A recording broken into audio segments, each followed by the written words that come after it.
Up until that point, I was getting relaxers a couple of times a year. And in between that, I was getting sew-ins. So, you know, I'm sure a lot of you ladies may have been there before, and it gets expensive, especially when you have to pay for the product, pay for the install, and then pay for the tip. It gets expensive, people. And going natural, I can honestly say, has definitely saved me a lot of money doing my own hair. Just the FYI. So this video is going to be about my transitioning story. I'm going to be going over why I did it, what I hope would happen, what actually happened, and what I learned. So, why did I go natural? Well, the first reason is I wanted longer and stronger hair. I wanted to be happy with my natural hair texture. And I wanted to stop spending money on perms and relaxers and damaging my hair.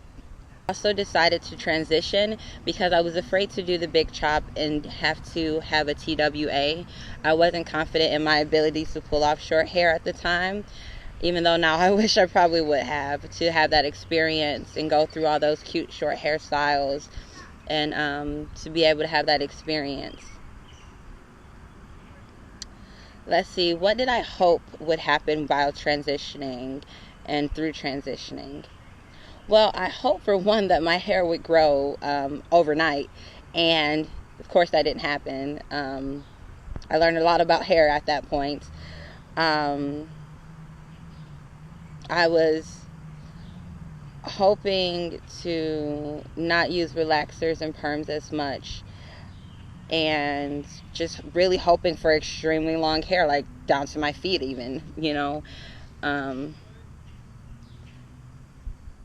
but now my goals have obviously changed since then. I'm looking for hair health, hair growth, hair retention, length retention, and just being happy with who I am and who my hair is, and being able to share that with other people.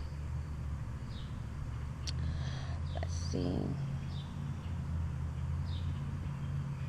So while transitioning, what actually happened? So my hair was very, very, very curly and tangled. It was extremely hard to deal with and quite frustrating. I didn't feel cute. I didn't feel like myself, and I didn't have any confidence. I didn't know what styles to use for my hair, what products to use for my hair. I was starting off on a blank slate, and I did not know where to go.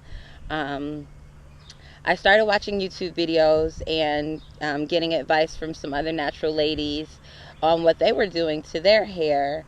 And first I was just watching everything I could find, and then I started to really understand the texture of my hair, and watch videos more dedicated towards the texture of my hair, just so I can learn exactly what those girls were doing and try it out, see what works for me, and if that was going to be a good fit.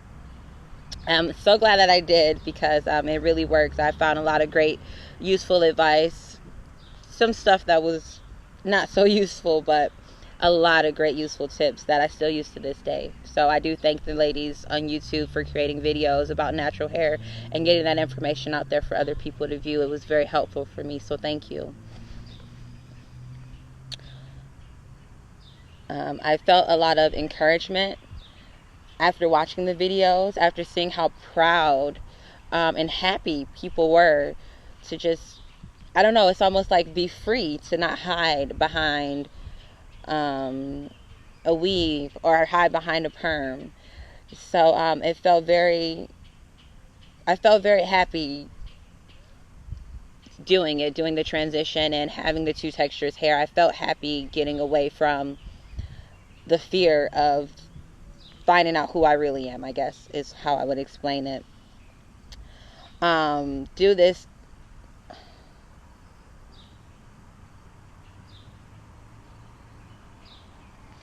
So a lot of things that really helped me while I was transitioning was, the first thing I tried was sew-ins. I tried a lot of sew-ins when I was transitioning. Well, not a lot. I tried like 2. And it just wasn't me. I was trying straight and curlier hair, but then when I would take them down, I would see a completely different texture that wasn't the style that the weave I had in, and that would always confuse me. I tried a lot of accessories, headbands, flowers, ribbons, bows, all that good stuff. Wasn't a fan at first, not gonna lie. I am not a bow person. But through transitioning, I found ways to make the styles cute, and I will definitely insert pictures of some styles that I used when my hair was shorter, or transitioning, I should say.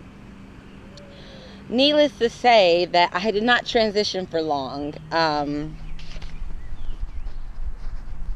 Initially, I wanted to transition for a full year, and I just came out with that number because I figured a year worth of hair growth, I won't feel so bad after I cut off the scraggly ends, because then I'll have like a little something on top of my head to make me feel happy, like I got some hang time, as we call it.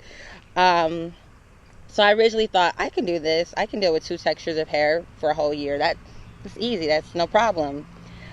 Until maybe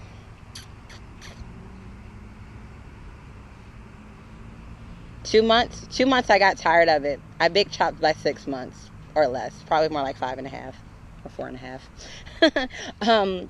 But yeah, no, I couldn't take the 2 textures. It would be curly all the way at the top, and then right at the end it would be stick straight. And no matter how many twist outs I would do, no matter how many braid outs I would try, no matter how many wash and goes, whatever I was doing to keep my hair curly and thriving, the ends would always be stick straight.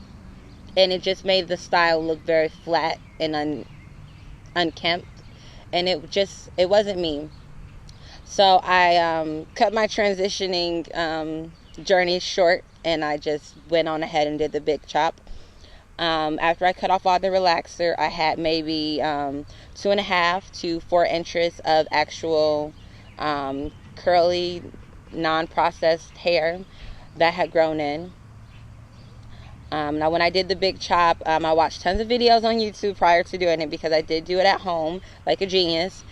And it was invigorating. It was freeing. Cutting off my hair, the first chop was scary as hell. It was terrifying, because we're women. Like, who wants to ever cut their hair for whatever reason? It's not something you initially wake up and go, I'm definitely gonna do this. But that's something that I did do, and I kind of just jumped into it, and I'm very glad I did. So in the kitchen one afternoon, there I was, wet my hair, got it nice and curly so that I could tell the line of demarcation, the straight hair from the curly hair. And by that time I had a lot of it already broke off, so it wasn't very much to chop, to be honest. But I went for it. And in the kitchen, I chopped off the ends of my hair and technically ended my transitions to natural and became fully natural. And it was so much fun. It was so much fun. And then I had that moment that I think every natural has right after they cut their hair. How am I going to style my hair? What am I going to do to it? I don't know. What do you do to it? And it was just so odd. It was like, I don't know. But needless to say that through a lot of research and books and YouTube and natural hair forums and blogs and just lots of resources, I was able to figure out what to do with my hair and really embrace it. Embrace the me that has always been here, that I was hiding behind perms and hiding behind weaves and wigs, and just go, you know what, world, this is me. It's straight up. Deal with it, or don't. But I'm gonna be me, and I'm gonna be happy being me. So that's pretty much all of it. I believe my transition ended October 2013. 2013, October 2013 is when we cut off the remaining perm pieces of hair, and I became officially natural. And throughout the journey, I've definitely had a lot of setbacks. I've had some horror salon stories I could go on and on about. Don't trust everybody who says they know how to do natural hair. Bottom line, especially not without proof and a lot of research. But needless to say, I was glad that I transitioned. I'm glad that I decided to do the big chop sooner, opposed to waiting the full year to transition. Again, I wish I would have just cut my hair sooner so that I can enjoy that short style, especially in the summer when it's so hot and you don't want long hair weighing you down, It's things you don't really think about until, you have long hair and it's like, wish my hair was shorter. But you learn techniques and you learn how to deal with it, and it's all a learning process. And I encourage all of you girls out there to really get the opportunity to learn your hair if you have not done so already. In between relaxers, in between installments, just wet your hair, run your fingers through it, finger detangle, enjoy it. You might like it. You might be surprised. And you might hate it, and you might be pissed off, but at least you'll know. And knowing is the best part of the journey. It is the best part, knowing who you are and what you have, and being able to say, okay, that's me. Good to know. Duly noted. And then just go out and be beautiful. Rock you in whatever form you are. Because at the end of the day, you're the only person who has to deal with you. And you should be happy and proud of who that is. Either way, thank you so much for watching. I hope I haven't been rambling too much. I hope you guys found this video very informative, and if anything, you got a good laugh out of it, because I know I do. I love doing videos. It's so much fun. And I hope that this video helps someone out there. If you're thinking of transitioning or going natural, or you're not sure, I would recommend doing some research and talking to some people who are natural or are transitioning and get their perspective. It will, if anything, be informative and then be educational or good or whatever. Either way, as always, thank you guys so very much for watching the video and subscribing to the channel. We appreciate that so much here at Team Natural Chic. And always, don't forget to share and like the video, and we'll see you in the next one. Thank you so much. Thank you for watching, and have a great day. Thank you.